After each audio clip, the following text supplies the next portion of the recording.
Good morning. Once more, it's Sunday morning and therefore a Sunday thought.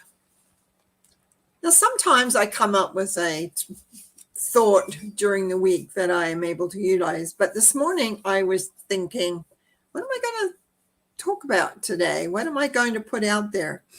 And so I reached into my little bowl of word cards, and you probably can't read it, it'll be upside down, but it's respect.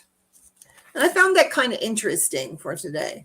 But first of all, I'm going to read what the Stanford Encyclopedia of Philosophy says about respect. And it says this: a great importance in everyday life.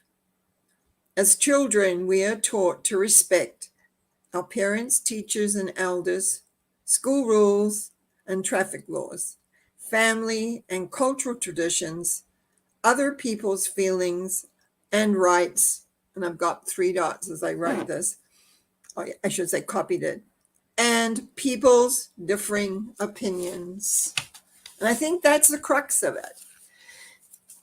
I remember when I was young listening to my older parent, because I had older parents, speaking with their siblings about how the youth didn't have any respect. But, I was taught that if an elderly woman got on the bus or a pregnant woman got on the bus, you automatically stood up. It didn't matter what the circumstances were, you stood up for them. And every now and again, I've been in a situation, I've watched a young man do that for an elderly woman.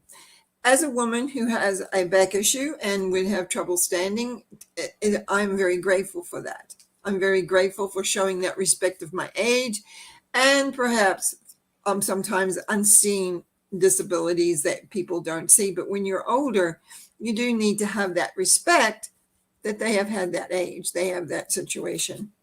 Unfortunately, I would say now that we talk about it, we don't even use the word respect. Do they have respect or anything about respect? In fact, recently I visited a restaurant with a friend of mine, and I've just mentioned I have difficulty standing still for a long period of time.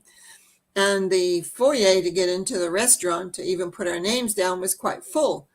And there on the seat beside us was a father with 3 young children. Now, when I was young, my parents would have said up, to let the adults take a seat. There was not even a hint or a thought of that. And as people came in, I'm white-haired, obviously elder. There were other elders that arrived. Not one movement off that seat of these young people. And then they were invited to go into the restaurant to find their seats. And very gratefully, I sat down on the seat, and some other people also sat because it would accommodate 3 people quite well. And I was and at the time I thought about that. I thought, boy, how things have changed, that the young people don't even think about, oh, maybe I need to get up and let another person take that seat that perhaps needs it more than I do. Sounds kind of unusual, but as time has gone by, and it's one thing I've noticed actually, is that we're so addicted to our cell phones. We're so addicted to wherever we go, people are always looking at their cell phone. I was in the bank lineup, just a couple of days ago, actually, and I was waiting to get up to the teller, and right away the lady who came in behind me was doing something on her cell phone, and it reminded me of a comment that I had a friend say. It seems anywhere you go, that's what people are doing, tuned into their little phones. Now, I remember a couple of years ago, actually, I was, again, out. Food is my thing, let's face it. But I was in a different town, and I was having supper with a friend of mine in this other town.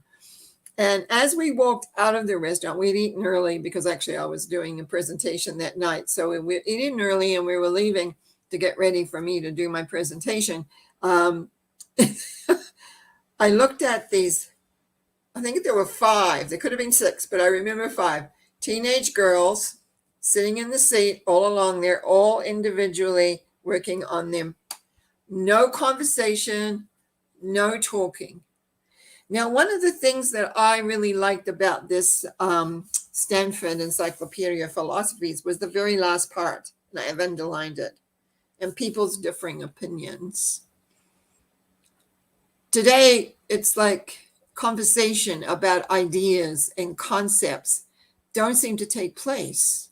And unfortunately, very often now, if you do have a differing opinion, then there's something wrong with you. You're supposed to have a line that you're supposed to follow. Again, I have mentioned several times that I'm a great believer in democracy and the ideas and how ideas flow and work. But this was idea, the respecting of other people's ideas, but also feelings.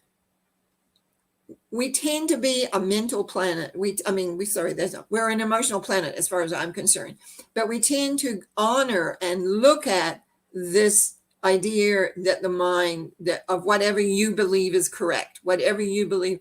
But if you don't hear a differing opinion, however you're going to change your viewpoint.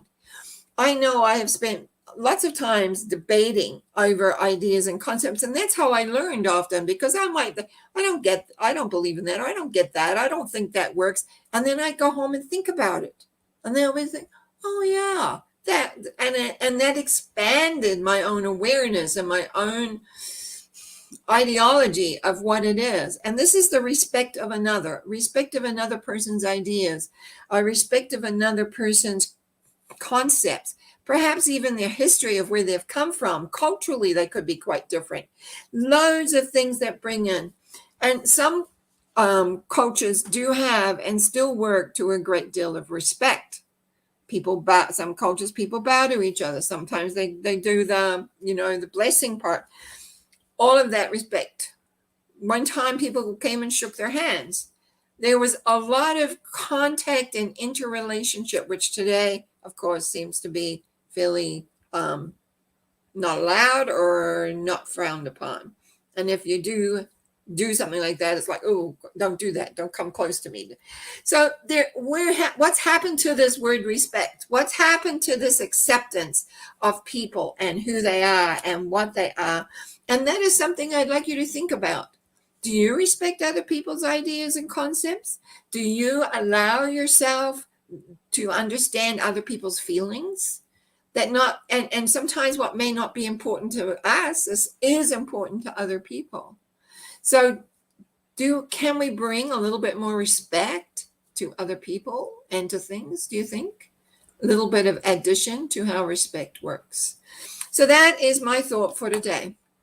And I will be looking at respect myself. Where do I respect not only myself and my feelings and my ideas, but other people's? Because I can be a little bit, because I think I know what my ideas are, I can be a little bit sometimes overreacted to others. But I want you to all understand your ideas and your feelings and yours is totally yours. And we have a right to respect those, even if we do not agree with them. You have a great Sunday. I'll see you again on Wednesday. Enjoy.